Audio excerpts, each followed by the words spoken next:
कहावत है कि जिनके खुद के घर शीशे के होते हैं वो दूसरों के घर पर पत्थर नहीं फेंकते।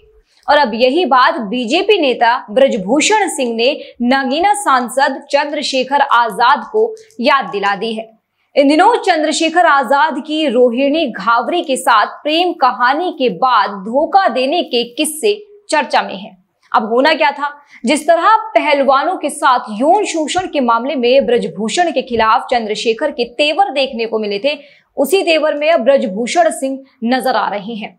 और यही वजह है कि दलित बेटी के साथ धोखे को लेकर न केवल ब्रजभूषण चंद्रशेखर पर बरस रहे हैं, उनके खिलाफ एफआईआर की मांग कर रहे हैं, बल्कि बसपा जैसी पार्टी जो पिछड़ों की सगी बनती है, मामले पर उनकी चुप्पी क्यों है, इसे लेकर भी निशाना साध रहे हैं। क्या है ये पूरा मामला और चंद्रशेखर रोहिणी की प्रेम कहानी कब शुरू हुई, इसमें कितनी सच्चाई है, रोहिणी के आरोपों में कितनी सच्चाई है, आइए विस्तार से आपको बताते हैं। नमस्कार, आप देख रहे हैं न्यूज वॉच इंडिया, मैं आपके साथ रूपाली शर्मा। एक लड़की जिसका नाम रोहिणी घावरी है, भीम आर्मी के चीफ चंद्रशेखर पर प्रेम में धोखा देने के आरोप लगा रही है। ये आरोप क्या है वो बताएंगे, उससे पहले आप ये जान लीजिए कि लड़की कौन है, क्या करती है, कहाँ रहती है, चंद्रशेखर से इसकी मुलाकात कैसे हुई। दरअसल रोहिणी का जन्म सफाई कर्मी माता पिता के घर इंदौर शहर में हुआ, लेकिन बाद में वो अपने टैलेंट के दम पर सरकार से पीएचडी के लिए मिली 1 करोड़ की स्कॉलरशिप के दम पर 2019 में पढ़ाई के लिए स्विट्जरलैंड गई और अभी भी स्विट्जरलैंड में ही रहकर नौकरी कर रही है। इस दौरान वे दलित मुद्दों पर काम करने के लिए एक एनजीओ भी चला रही है। रोहिणी का कहना क्या है, अब आपको वो बताते हैं। वो कहती हैं कि वे दलित मुद्दों पर काम करते हुए चंद्रशेखर के संपर्क में आई। रोहिणी की माने तो उन्होंने दलित आंदोलन पर चंद्रशेखर के साथ मिलकर काफी काम किया और उन्हें काफी सहयोग देती रही। एमपी तक के साथ बातचीत में रोहिणी ने बताया कि उन्होंने भीम आर्मी का सिंबल चुनने और चंद्रशेखर की चुनावी रणनीति बनाने में उनकी काफी मदद की। रोहिणी कहती हैं कि साथ में काम करने के दौरान वे एक दूसरे के डीप रिलेशनशिप में आ गए, लेकिन उन्होंने चंद्रशेखर के शादीशुदा होने की जानकारी नहीं दी गई। उन्होंने कहा उन्होंने मुझे नहीं बताया, यानी चंद्रशेखर डीप रिलेशन में थे, लेकिन ये नहीं बताया कि जनाब शादीशुदा हैं। आगे रोहिणी कहती है कि बहुत बाद में पता चला, जब हम बहुत डीप रिलेशन में जा चुके थे, वो भी और मैं भी, जब मुझे पता चला तो मैंने विरोध किया। मैं नहीं रहना चाहती थी क्योंकि मैं इस तरह के कलंक के साथ रहती जब मैंने अपना व्हाइट पेपर इमेज रखी है।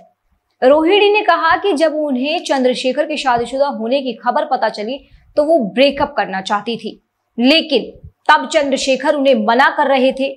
बात यही खत्म नहीं होती, रोहिणी ने ही ये भी बताया कि जब पता चला तो चंद्रशेखर उस समय बहुत टूट चुके थे। उन्होंने कहा था अगर तुम इस रिश्ते को तोड़ती हो, छोड़ती हो, और उस समय की सिचुएशन सब जानते हैं, उनकी पार्टी के लोग जानते हैं कि वो कितने डिप्रेस्ड हो गए थे जब मैंने उनको छोड़ने का फैसला किया। फिर रोना, धमकी देना, फिर मुझे मजबूरी हो जाती है प्रूफ, एविडेंस दिखाने की, क्योंकि लोग बात सुनना नहीं चाहते, लोग सिर्फ राजनीति और नेता देख रहे हैं। रोहिणी का आरोप है कि उत्तर प्रदेश के नगीना से सांसद और भीम आर्मी के संस्थापक चंद्रशेखर आजाद ने उनका शोषण किया है। रोहिणी ने यह भी दावा किया है कि कई लड़कियां उनके संपर्क में हैं। इन लड़कियों का भी दावा है कि चंद्रशेखर ने उनके साथ शोषण किया है।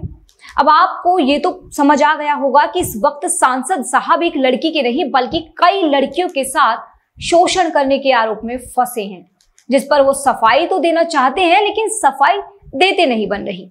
वो क्या कह रहे हैं इस पूरे मामले पर वो भी आपको बताते हैं। फिर आएंगे ब्रजभूषण वाले मामले पर। रोहिणी घावरी के आरोपों पर सांसद चंद्रशेखर आजाद का जवाब आया। उन्होंने तो ये कहकर पल्ला छुड़ा दिया कि देखिए महिला सम्मान का विषय है और मेरी माँ ने मुझे सिखाया है कि आप ये गलती से भी किसी महिला का अपमान ना हो। मैं कोशिश करूंगा कि मेरी वजह से किसी का दिल ना दुखे, क्योंकि ये मेरा व्यक्तिगत मामला है, इसलिए मैं जो भी बात कहूंगा वो महिला का सम्मान रखते हुए, उसकी गरिमा का सम्मान करते हुए मैं कोर्ट में ही अपनी बात रखूंगा। यानी इस मामले पर आरोप कितने सच्चे हैं या झूठे हैं इस पर कुछ नहीं बोला, चुप्पी साधी रखी। और उनकी ये चुप्पी बताती है कि बात में कुछ तो सच्चाई होगी।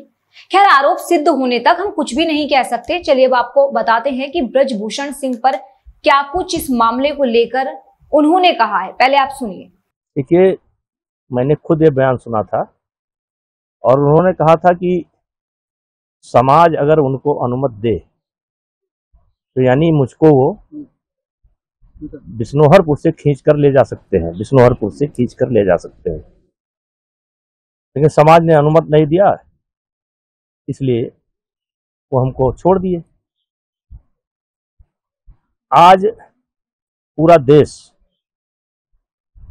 चंद्रशेखर आजाद से ये जानना चाहता है कि इस दलित की बेटी को न्याय कब मिलेगा। मेरे ऊपर आरोप लगा था, मैंने सीधे ऑन कैमरा बोला था कि यदि आरोप साबित हो जाएगा तो मैं फांसी पर लटक जाऊंगा। अब एक दलित की बेटी न्याय मांग रही है, तो इस पर जो बड़े न्यायप्रिय लोग हैं, जो हमारे प्रकरण में इतना बड़ा आंदोलन खड़ा किए, अब उन लोगों को से मैं पूछना चाहता हूं, इस दलित की बेटी के लिए, न्याय के लिए ये लोग कुछ करेंगे कि नहीं करेंगे। दरअसल जनवरी 2023 में जब पहलवानों ने ब्रजभूषण सिंह के खिलाफ आरोप लगाए थे तो चंद्रशेखर आजाद ने कहा था कि अगर समाज इजाजत देगा तो वो ब्रजभूषण सिंह को खुद घसीट कर बाहर निकालेंगे।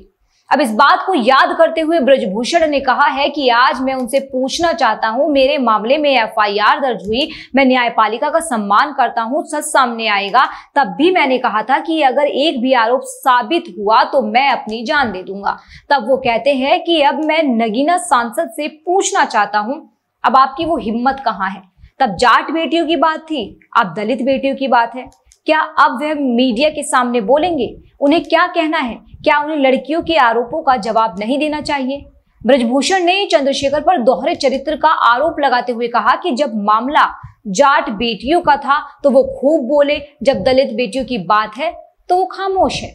बीजेपी नेता ने सरकार को इस मामले को गंभीरता से लेने को कहा है, साथ ही एफआईआर दर्ज कर जांच की भी मांग की है। उन्होंने इस मामले में कांग्रेस, आम आदमी पार्टी, किसान नेताओं, ममता बनर्जी सहित कई विपक्षी नेताओं को निशाने पर लिया है और कहा है कि आज ये सब मौन क्यों है। सवाल गंभीर हैं, आरोप गंभीर हैं, जिनके जवाब देना शायद चंद्रशेखर के लिए भी मुश्किल है। खैर, क्या लगता है आपको, रोहिणी के आरोपों में कितनी सच्चाई है? अपनी राय कमेंट सेक्शन में दीजिएगा। देश और दुनिया की तमाम खबरों के लिए लगातार देखते रहिए न्यूज वॉच इंडिया। मेरा नाम रूपाली शर्मा है। शुक्रिया।